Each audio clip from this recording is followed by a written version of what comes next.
പുതിയൊരു വീഡിയോയിലേക്ക് എല്ലാവർക്കും സ്വാഗതം. അനാമികയാണെങ്കിൽ ഫോണിൽ എന്തോ നോക്കിക്കൊണ്ടിരിക്കുകയാണ് കേട്ടോ. അപ്പോൾ ജലജ അനാമികയ്ക്ക് ചായ കൊണ്ടേ കൊടുക്കുന്നുണ്ടായിരുന്നു. അപ്പോൾ എന്നും ദേവയാനിയാണല്ലോ അനാമികയ്ക്ക് ചായ കൊടുക്കുന്നത്. അപ്പോൾ ചോദിക്കുന്നുണ്ടായിരുന്നു കേട്ടോ, ഇന്ന് വല്യമ്മ എവിടെ പോയി, വല്യമ്മ എണീറ്റിട്ടില്ലേ എന്നൊക്കെ ചോദിക്കും. അപ്പോൾ എവിടെ പോയി എന്നറിയില്ല, ഇനിയിപ്പോൾ എണീറ്റൊന്നും അറിയില്ല എന്നൊക്കെ ഇങ്ങനെ പറയും. അപ്പോൾ ആ സമയത്താണ് കേട്ടോ ആദർശിൻ്റെ വണ്ടി അവിടേക്ക് വന്ന് ഹോൺ അടിക്കുന്നത്. അപ്പോൾ വല്യമ്മ ചിലപ്പോൾ നടക്കാൻ പോയിട്ട് തിരിച്ചു വന്നതായിരിക്കും എന്നൊക്കെ അനാമിക പറയുകയാണ്. അപ്പോൾ കാറിന് അതുപോലെ തന്നെ ആദർശവും നയനയും ദേവയാനി ഒരുമിച്ചാണല്ലോ ഇറങ്ങുന്നത്. അപ്പോൾ അത് കാണുമ്പോൾ അവർക്കാണെങ്കിലും എല്ലാവരും കൂടെ ഒരുമിച്ചാണോ നടക്കാൻ പോയെന്നുള്ള ആ ഒരു പേടിയും ഒക്കെ തന്നെ ഉണ്ടായിരുന്നു കേട്ടോ. അപ്പോൾ അതവർ പറയുകയും ചെയ്യുന്നുണ്ടായിരുന്നു, ഇവരെല്ലാവരും കൂടെ ഒരുമിച്ചാണോ നടക്കാൻ പോയത് എന്നൊക്കെ ഇങ്ങനെ പറയും കേട്ടോ. അപ്പോൾ അവർ ഇങ്ങനെ അകത്തേക്ക് കയറുന്നു നോക്കി നിൽക്കുകയാണ് ജലജ അനാമികയൊക്കെ ആണെങ്കിലും. അപ്പോൾ അവർ കയറുമ്പോൾ തന്നെ ജലജ ചോദിക്കുന്നുണ്ടായിരുന്നു, നിങ്ങൾ ഇങ്ങനെ ഒരുമിച്ചാണോ നടക്കാൻ പോയത് എന്നൊക്കെ ചോദിക്കുക. അപ്പോൾ ദേവയാനി പറയുന്നുണ്ടായിരുന്നു, ഞാൻ ആദ്യം നടക്കാൻ പോയത് എന്നൊക്കെ ഇങ്ങനെ പറയൂ കേട്ടോ. അപ്പോൾ ആദർശം അറിയാണ് ഇവള് ഇങ്ങനെ റോഡിലൂടെയും അമ്മ ഗ്രൗണ്ടിലൂടെയാണ് നടന്നത് എന്നൊക്കെ ഇങ്ങനെ പറയുകയാണ്. അപ്പോൾ ഏട്ടത്തിയും അതുപോലെ തന്നെ നൈനി ഇവളും ഒരുമിച്ചാണോ നടക്കാൻ പോയതെന്നൊക്കെ ചോദിക്കുമ്പോൾ നവ്യ അവിടേക്ക് വരുന്നുണ്ടായിരുന്നു. അപ്പോൾ നവ്യ പറയും, അങ്ങനെ നടക്കാൻ പോയതിൽ ഇപ്പോൾ എന്താ തെറ്റ് എന്നൊക്കെ ഇങ്ങനെ ചോദിക്കുമ്പോൾ ദേവയാനി പെട്ടെന്ന് തന്നെ പറയുകയാണ്, എനിക്കിഷ്ടമില്ലാത്ത മരുമകളുടെ കൂടെ ഞാൻ എന്തായാലും നടക്കാൻ പോവില്ല എന്ന് പറയൂ കേട്ടോ. അപ്പോൾ ഏട്ടത്തി പോയി എന്നറിഞ്ഞ് ഇവൾ ഇങ്ങനെ പിറകെ വന്നതായിരിക്കും എന്നൊക്കെ ഇങ്ങനെ പറയുന്നുണ്ടായിരുന്നു. അപ്പോൾ നൈന പറയുന്നുണ്ടായിരുന്നു, അമ്മ പോയി എന്നറിഞ്ഞിട്ടുണ്ടെങ്കിൽ എന്തായാലും ഞാൻ അമ്മയുടെ പിറകെ പോയിരുന്നു, നാളെ തൊട്ട് ഇനിയിപ്പോൾ അങ്ങനെ പോവുകയും ചെയ്യും എന്നൊക്കെ ഇങ്ങനെ പറയുകയാണ് കേട്ടോ നൈനയാണെങ്കിലും. അപ്പോൾ അതാണെങ്കിൽ അനാമികയ്ക്കും ജലജയ്ക്കും അതങ്ങ് ഇഷ്ടപ്പെടുന്നു ചെയ്യുന്നുണ്ടായിരുന്നില്ലേ. പിന്നീട് ജലജ ചായയൊക്കെ ഉണ്ടാക്കി വെച്ചിട്ടുണ്ട്. അത് കുടിക്കാനൊക്കെ നൈനിനോട് പറയുന്ന സമയത്ത്, എനിക്ക് അപ്പച്ചി ഉണ്ടാക്കിയ ചായ ഒന്നും വേണ്ട, അത് വിശ്വസിച്ച് കുടിക്കാൻ പറ്റില്ല, എനിക്ക് അമ്മ ചായ ഇട്ട് തരികയാണെങ്കിൽ ഞാൻ കുടിച്ചോളാം എന്ന് പറഞ്ഞിട്ട് നൈന അവിടെ നിന്ന് അങ്ങ് പോവാണ് കേട്ടോ. അപ്പോൾ ആദർശം പിറകെ അങ്ങ് പോകുന്നുണ്ടായിരുന്നു. അപ്പോൾ ജലജയാണെങ്കിലും അവർ പോയി കഴിഞ്ഞ ശേഷം ദേവയാനിയോട് പറയുന്നുണ്ടായിരുന്നു, ഏട്ടത്തിനെ അവളൊരു ജോലിക്കാരിയാക്കി മാറ്റിയല്ലോ എന്ന് പറയും. ആ സമയത്ത് ദേവയാനി ഒന്നും പറയുന്നൊന്നുമില്ല. അപ്പോൾ എന്തായാലും കഴിക്കാൻ എന്തെങ്കിലും ഉണ്ടാക്കണമല്ലോ, ഞാനൊന്ന് ഫ്രഷ് ആയിട്ട് വരാമെന്ന് പറഞ്ഞിട്ട് ദേവയാനി അവിടെ നിന്ന് അങ്ങ് പോവാണ്. അപ്പോൾ അതിൻ്റെ ഇടയിൽ നവ്യ പറയുന്നുണ്ടായിരുന്നു കേട്ടോ, അങ്ങ് തിളപ്പിച്ച് കൊടുക്കുക എന്നൊക്കെ ഇങ്ങനെ പറയുന്നുണ്ടായിരുന്നു ജലജ അങ്ങനെ ദേവയാനിയോട് ഓരോന്ന് പറയുന്ന സമയത്താണെങ്കിലും. പിന്നീട് അത് പറയുന്ന സമയത്ത് അനാമിക പറയുന്നുണ്ടായിരുന്നു, അപ്പച്ചി പറയുന്നതിലും കാര്യമുണ്ട് എന്ന് പറയും. ഓ, നിൻ്റെ അപ്പച്ചി പിന്നെ ശരിയായിട്ടുള്ള കാര്യങ്ങൾ മാത്രമേ ചെയ്യുള്ളല്ലോ, മകനെ ഇങ്ങനെ ഉപദേശിച്ച് ഒരു വഴിക്കാക്കി, ഇനിയിപ്പോൾ നീയും കൂടെ അതിൻ്റെ കൂടെ കൂടിക്കോ എന്ന് പറഞ്ഞിട്ട് നവ്യ അവിടെ നിന്ന് അങ്ങ് പോവാണ് കേട്ടോ ദേഷ്യപ്പെട്ടുകൊണ്ട്. ദേവയാനി നവ്യ അങ്ങ് പോയി കഴിഞ്ഞ ശേഷം ജലജയാണെങ്കിലും പറയുന്നുണ്ടായിരുന്നു, ഇന്നലെ ഇങ്ങനെ മരുമകൾക്ക് ഇങ്ങനെ കഷായം ഉണ്ടാക്കി കൊടുത്തായിരുന്നു ഏട്ടത്തി. അപ്പോൾ ഞാൻ ചെന്ന സമയത്ത് ഏട്ടത്തിക്ക് എന്തോ ഒരു പതർച്ച ഉണ്ടായിരുന്നു, ഇനിയിപ്പോൾ അമ്മായിയമ്മയും മരുമകളും തമ്മിൽ സ്നേഹിച്ച് തുടങ്ങിയോ എന്നൊക്കെ ഇങ്ങനെ അവർ തമ്മിൽ സംസാരിക്കുകയാണ്. അപ്പോൾ ആ ഒരു സംശയം അനാമികയ്ക്കും ഉണ്ടെന്ന് പറയുകയാണ് കേട്ടോ. അപ്പോൾ എന്തൊക്കെയോ ഒരു പൊരുത്തക്കേട് ഉണ്ട് എന്നിങ്ങനെ ജലജ പറയുകയാണ്. പിന്നീട് അനാമികയാണെങ്കിലും അനാമികയുടെ വീട്ടിലേക്ക് ചെല്ലുകയാണ് കേട്ടോ. അപ്പോൾ രേവതിക്കൊക്കെ ഒരു ടെൻഷനുണ്ട്, അനാമിക വഴക്കുണ്ടാക്കിയാണോ ചെന്നതെന്നുള്ളത്. അപ്പോൾ അത് ആദ്യം തന്നെ ചോദിക്കുന്നുണ്ടായിരുന്നേ.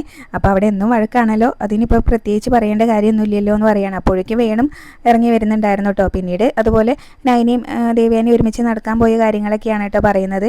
ആദ്യം വല്യമ്മ പോയി, പിന്നെ അതിൻ്റെ പിറകെയാണ് അവൾ പോയി എന്നൊക്കെയാണ് പറയുന്നത്. തിരിച്ചു വന്നപ്പോൾ ആദർശേട്ടനും നൈനയും അങ്ങനെ വല്യമ്മയൊക്കെ ഒരുമിച്ചാണ് വന്നതെന്നൊക്കെ ഇങ്ങനെ പറയൂ കേട്ടോ.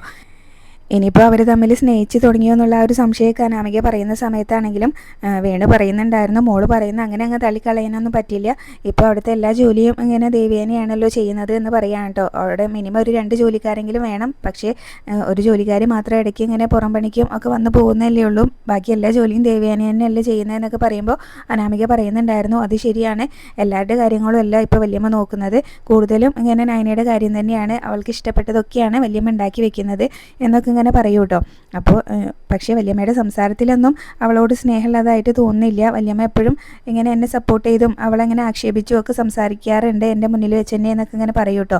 അപ്പോൾ പിന്നീട് രേവതി പറയുന്നുണ്ടായിരുന്നു, എന്നാൽ ചിലപ്പോൾ ദേവയാനി ചേച്ചി ആദ്യം നടക്കാൻ പോയപ്പോൾ അവൾ പിറകെ പോയതായിരിക്കും സോപ്പിടാൻ വേണ്ടിയിട്ട്, അപ്പോൾ വീട്ടിൽ വെച്ച് ഇങ്ങനെ അങ്ങനെ ചെയ്തിട്ടുണ്ടെങ്കിൽ നിങ്ങളൊക്കെ കാണല്ലോ, നിങ്ങളുടെ മുന്നിൽ വെച്ച് അവളെ വഴക്ക് പറയുന്നത്, പുറത്താകുമ്പോൾ അതൊന്നും മറ്റാരും അറിയില്ലല്ലോ, അതുകൊണ്ടൊക്കെ ആയിരിക്കും എന്ന് പറയുകയാണ് കേട്ടോ. അപ്പോൾ എന്തായാലും പിന്നീട് പറയുന്നുണ്ടായിരുന്നു, അനാമികയോടാണെങ്കിലും നീയും അനിയും തമ്മിൽ ഇങ്ങനെ പരസ്പരം അകന്ന് നിൽക്കരുത്, അടുക്കണം എന്നൊക്കെയാണ് കേട്ടോ പറഞ്ഞു കൊടുക്കുന്നത്. പിന്നെ അത് മാത്രമല്ല, ദേവയാനിയാണല്ലോ അവിടെ അനാമികയ്ക്കുള്ളൊരു പിടിവള്ളി, അതെന്തായാലും പിടിവിട്ട് പോവാതെ നോക്കണം എന്നൊക്കെ പറഞ്ഞു കൊടുക്കുന്നുണ്ടായിരുന്നു. അത് കൈവിട്ട് പോവാതെ മോള് നോക്കിക്കോണം എന്ന് പറയാണ്. പിന്നീട് അനിയനെ സ്നേഹിക്കണം എന്ന് പറയുന്ന സമയത്ത് അനാമിക പറയുന്നുണ്ടായിരുന്നു, ആ നന്ദുവിൻ്റെ അഹങ്കാരം കൊണ്ടാണ് അവൾക്ക് ഇങ്ങനെ ചിക്കൻ ബോക്സ് വന്നത്, പക്ഷേ അവളുടെ ചേച്ചിമാരെക്കാളും സങ്കടമായിരുന്നു അത് അവൾക്ക് ചിക്കൻ ബോക്സ് ആണെന്ന് അറിഞ്ഞപ്പോൾ അനിക്ക് എന്ന് പറയുകയാണ്. അങ്ങനെയുള്ള ഒരുത്തനെ എനിക്ക് സ്നേഹിക്കാനൊന്നും പറ്റില്ല, അല്ലെങ്കിലും എനിക്ക് അവനോട് സ്നേഹമൊന്നുമില്ല എന്ന് പറയൂ കേട്ടോ. അനന്തപുരിയിൽ കുറച്ച് സ്വത്തിൻ്റെ വിഹിതം കിട്ടിയിട്ടുണ്ടെങ്കിൽ അവിടെ നിന്ന് എങ്ങനെയെങ്കിലും ഇറങ്ങി പോരണം, എന്നിട്ട് മനസ്സിന് പിടിച്ച ഒരാളെ കല്യാണം കഴിക്കണം എന്നൊക്കെയാണ് കേട്ടോ അനാമിക പറയുന്നത്. അതൊക്കെ പറഞ്ഞ് അനാമിക അങ്ങ് അകത്തേക്ക് പോവാണ്. പിന്നീട് കാണിക്കുന്നത് ദേവയാനീനെയാണ്. അപ്പോൾ ദേവയാനി നയനയ്ക്കും ആദർശിനുള്ള ഭക്ഷണമൊക്കെ ഓഫീസിലേക്ക് കൊണ്ടുപോകാനുള്ള ഭക്ഷണമൊക്കെ എടുത്ത് വെക്കുകയാണ് കേട്ടോ. ഇനിയിപ്പോൾ എൻ്റെ മരുമകളോട് എനിക്കിങ്ങനെ നേരിട്ട് തന്നെ ചോദിക്കാമല്ലോ, കറികളൊക്കെ നന്നായിട്ടുണ്ടായിരുന്നോ എന്ന്. എന്തായാലും ഉച്ച കഴിഞ്ഞ് ഞാൻ അവളോട് എൻ്റെ കൂടെ വരാൻ പറഞ്ഞിട്ടുണ്ടല്ലോ എന്നൊക്കെ ഇങ്ങനെ ഓർത്തുകൊണ്ടാണ് കേട്ടോ ഭക്ഷണമൊക്കെ ഇങ്ങനെ പാക്ക് ചെയ്ത് വെക്കുന്നത്. അപ്പോഴേക്കും ആദർശും നയനയും താഴേക്ക് ഇറങ്ങി വരുന്നുണ്ടായിരുന്നു. അപ്പോൾ അങ്ങനെ നയനയുടെ കയ്യിലേക്ക് ഫുഡൊക്കെ കൊടുത്തിട്ട് പറയുന്നുണ്ടായിരുന്നു മുഴുവനും കഴിക്കണം എന്ന് പറയൂ കേട്ടോ. അപ്പോൾ മുഴുവനും കഴിക്കാറുണ്ട് എന്നൊക്കെ പറയുന്ന സമയത്ത് പിന്നെ ഭക്ഷണം കൊണ്ടുപോകുന്നത് മുഴുവൻ കഴിക്കാതെ ഇങ്ങനെ ബാക്കിയാക്കാനാണോ അമ്മയെന്നൊക്കെ ഇങ്ങനെ നയനെ ചോദിക്കുകയാണ്. അപ്പോൾ പറയാൻ പറ്റില്ല, ചിലപ്പോൾ നീ ഇങ്ങനെ അവിടെ കൊണ്ടുപോയി കളഞ്ഞാലോ എന്ന് പറയുമ്പോൾ ആദർശ് പറയുകയാണ് ഞാൻ കളഞ്ഞാലും ഇങ്ങനെ ഇവൾ കളയില്ല, ഇവൾക്ക് ഭക്ഷണത്തിൻ്റെ വിലയൊക്കെ നന്നായിട്ട് അറിയാം എന്ന് പറയൂ കേട്ടോ. പിന്നെ അത് മാത്രമല്ല അമ്മ ഉണ്ടാക്കുന്ന ഭക്ഷണമൊക്കെ ഇവൾക്ക് നല്ല ഇഷ്ടമാണ്, അവളിങ്ങനെ നല്ല ടേസ്റ്റ് ഉണ്ട് എന്നൊക്കെ പറഞ്ഞ് നല്ല ആസ്വദിച്ച് തന്നെയാണ് കഴിക്കാറുള്ളത് എന്നൊക്കെ പറയും. അപ്പോൾ ഈയിടെയായിട്ട് നിനക്ക് ഭാര്യേനെ പുകഴ്ത്തി പറയുന്നതും സപ്പോർട്ട് ചെയ്യുന്നതും കുറച്ച് കൂടുതലാണല്ലോ എന്നിങ്ങനെ ആദർശിനോട് പറയുകയാണ്.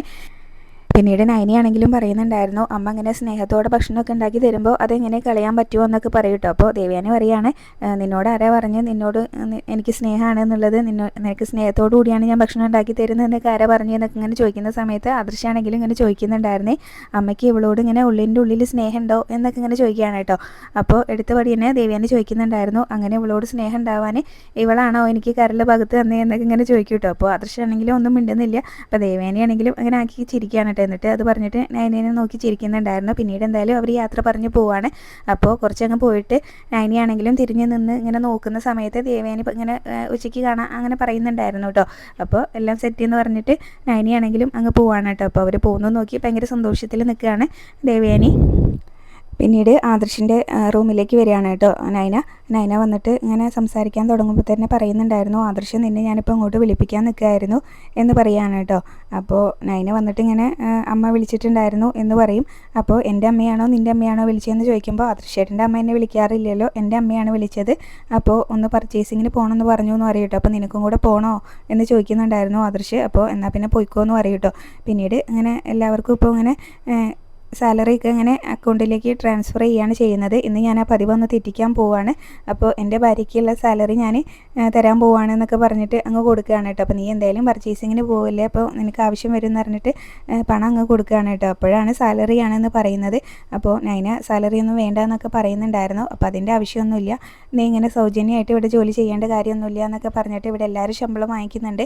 അപ്പോൾ ഇവിടെ മറ്റാരേക്കാളും നിനക്കിങ്ങനെ കൂടുതൽ സാലറി വാങ്ങിക്കാനുള്ള അർഹതയുണ്ട് എന്നൊക്കെ പറഞ്ഞിട്ട് നയനയുടെ കയ്യിലേക്ക് അങ്ങ് കൊടുക്കുകയാണ് കേട്ടോ.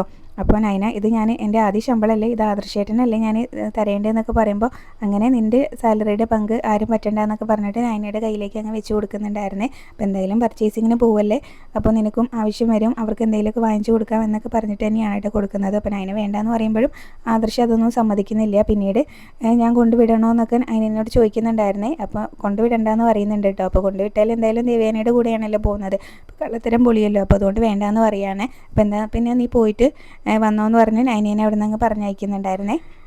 അതിന് മുന്നേ ആദർശ് പറയുന്നുണ്ടായിരുന്നു നീ രാത്രിയാണെങ്കിലും ഇങ്ങനെ ജോലി ചെയ്യുകയാണല്ലോ, അപ്പോൾ നിനക്ക് എപ്പോൾ വേണമെങ്കിലും ഇവിടുന്ന് പോവുകയും വരികയൊക്കെ ചെയ്യാം, അതിന് ഞാനൊന്നും തടസ്സം നിൽക്കില്ല, ഏത് സമയത്തും നിന്നെ ഇവിടെ തളച്ചിടേണ്ട ആവശ്യമൊന്നുമില്ല എന്നൊക്കെ പറയുന്നുണ്ടായിരുന്നു കേട്ടോ. നയനിയാണെങ്കിലും പോയിട്ട് വരാമെന്ന് പറഞ്ഞ് സന്തോഷത്തോടു കൂടി അവിടെ നിന്ന് അങ്ങ് പോവാണ്. പിന്നീട് ദേവയാനിയാണെങ്കിലും അവിടെ വഴിയരികിൽ തന്നെ ഇങ്ങനെ കാത്തു നിൽക്കുന്നുണ്ടായിരുന്നു കേട്ടോ കാറും കൊണ്ട്. നയനിയാണെങ്കിലും ഓട്ടോയിലാണ് വരുന്നത്. നയന വന്ന ഉടനെ തന്നെ സാലറി കിട്ടിയ കാര്യം തന്നെയാണ് കേട്ടോ ദേവയാനിയോട് പറയുന്നതും. അപ്പോൾ ദേവയാനിക്കത് നേരത്തെ തന്നെ അറിയായിരുന്നു. അപ്പോൾ അമ്മയ്ക്കിത് നേരത്തെ അറിയായിരുന്നോ എന്ന് ചോദിക്കുകയാണ്. അപ്പോൾ മോൾക്ക് സാലറി തരുന്ന കാര്യം ജയേട്ടനോ ആദർശമൊക്കെ എന്നോട് പറയാതിരിക്കുമോ, ഞാൻ പിന്നെ മോളോട് പറയാതിരുന്നത് അതൊരു സസ്പെൻസ് ആയിക്കോട്ടെ എന്ന് വിചാരിച്ചിട്ടാണ് എന്ന് പറയൂ കേട്ടോ. അപ്പോൾ എന്തായാലും അമ്മ എൻ്റെ ആദ്യത്തെ ശമ്പളം വാങ്ങിക്കണം എന്ന് പറയുന്നുണ്ടായിരുന്നു. സാധാരണ എൻ്റെ ഭർത്താവിനാണ് കൊടുക്കേണ്ടത്, പക്ഷേ എൻ്റെ ഭർത്താവല്ലേ എനിക്ക് ഇങ്ങനെ ശമ്പളം തന്നത്, അതുകൊണ്ട് ആദർശേട്ടൻ അത് വാങ്ങിക്കില്ല, അതുകൊണ്ട് അമ്മ വാങ്ങിക്കണമെന്ന് പറയും കേട്ടോ. അപ്പോൾ അവൻ്റെ അമ്മയായി ഞാൻ വാങ്ങിക്കണം എന്നാണോ മോള് പറയുന്നത്? അപ്പോൾ ഇത്രയും വർഷം ഇങ്ങനെ നോക്കിയതും പഠിപ്പിച്ചതും എല്ലാം തന്നെ മോളുടെ അച്ഛനും അമ്മയല്ലേ, അപ്പോൾ ഈ സാലറി അവർക്കാണ് കൊടുക്കേണ്ടത് എന്ന് പറയൂ കേട്ടോ. അപ്പോൾ അച്ഛനും അമ്മയും അതൊന്നും വാങ്ങിക്കില്ല, കല്യാണം കഴിഞ്ഞാൽ പിന്നെ ഭർത്താവിൻ്റെ വീട്ടുകാരെ സഹായിക്കണം എന്നുള്ള ചിന്താഗതിയില്ല അച്ഛനും അമ്മയാണ് എൻ്റെ എന്ന് പറയട്ടെ. അപ്പോൾ അവരിത് വാങ്ങിക്കില്ല എന്ന് പറയുന്നുണ്ടായിരുന്നു. അപ്പോൾ ആയിക്കോട്ടെ, അപ്പോൾ മോളുടെ ആദ്യത്തെ സാലറി അല്ലേ ഇതെന്തായാലും അവർക്ക് അർഹതപ്പെട്ടത് തന്നെയാണ് എന്ന് പറയും കേട്ടോ. അപ്പോൾ മോളുടെ വീട്ടിലേക്ക് പോയിട്ട് ഇത് അവർക്ക് കൊടുക്കാം എന്നൊക്കെ ഇങ്ങനെ പറയുന്നുണ്ടായിരുന്നേ. അപ്പോൾ അതിന് മുന്നേ നമുക്ക് ഒന്ന് ക്ഷേത്രത്തിലേക്ക് പോകണം എന്ന് പറയാൻ കേട്ടോ. അപ്പോൾ നമ്മൾ പർച്ചേസിങ്ങിനല്ലേ പോകുന്നതെന്ന് ചോദിക്കുന്നുണ്ടായിരുന്നു. അതും പോകണം, അതിന് മുന്നേ ആയിട്ട് നമുക്ക് ഒരു ക്ഷേത്രത്തിൽ പോകണം എന്ന് പറയാൻ കേട്ടോ. അപ്പോൾ അതിന് ചോദിക്കുന്നുണ്ടായിരുന്നു എവിടെയുള്ള ക്ഷേത്രമാണെന്നൊക്കെ ചോദിക്കുന്നുണ്ടായിരുന്നു കേട്ടോ. അതൊക്കെ നമുക്ക് പോകുമ്പോൾ അറിയാമെന്ന് പറഞ്ഞിട്ട് പിന്നീട് അവർ കാറിൽ കയറിയിട്ട് അങ്ങ് പോവുകയാണ്. അപ്പോൾ കാറിൽ കയറിയ സമയത്തും ഇങ്ങനെ നൈന പറയുന്നത് സാലറി ഒന്നും വേണ്ടാന്ന് തന്നെയാണ് കേട്ടോ. അപ്പോൾ ദേവയാനി പറയുന്നുണ്ടായിരുന്നു മോൾ അങ്ങനെ സൗജന്യമായിട്ട് ജോലി ചെയ്യേണ്ട കാര്യമൊന്നുമില്ല. അപ്പോൾ അവിടെ ആദർശാണെങ്കിലും MD ആണല്ലോ, അവനും ശമ്പളമുണ്ട്, ജയേട്ടനും ഒക്കെ ശമ്പളം വാങ്ങിച്ചിട്ടാണല്ലേ ജോലി ചെയ്യുന്നത്. പിന്നെ മൂർത്തീസ് ജ്വല്ലറിയുടെ ലാഭവിഹിതം ട്രസ്റ്റിനാണ് പോകുന്നത് എന്നൊക്കെ പറയാണ് കേട്ടോ. അതുകൊണ്ട് മോളിങ്ങനെ സൗജന്യമായിട്ട് ജോലി ചെയ്യേണ്ട കാര്യമൊന്നുമില്ല എന്ന് പറയാണ്. അപ്പോഴേക്കും അവർ അവിടെ ആ ക്ഷേത്രത്തിൽ എത്തുന്നുണ്ടായിരുന്നു കേട്ടോ. അപ്പോൾ ഒരു കാവിലേക്കാണ് അവർ വന്നത്. അപ്പോൾ നൈനയ്ക്ക് അറിയാം കേട്ടോ ആ കാവ്. അപ്പോൾ ഈ കാവിലേക്കാണോ അമ്മ എന്നെ കൊണ്ടുവന്നത്, അപ്പോൾ അപ്പോൾ മോൾക്ക് അറിയോ ഈ കാവ് എന്നിങ്ങനെ ചോദിക്കുന്നുണ്ടായിരുന്നു ദേവയാനി. അപ്പോൾ പറയും ഞാനും അമ്മയൊക്കെ ഇവിടെ മാസപൂജയൊക്കെ നടത്താനായിട്ട് വരാറുണ്ട് എന്ന് പറയും കേട്ടോ.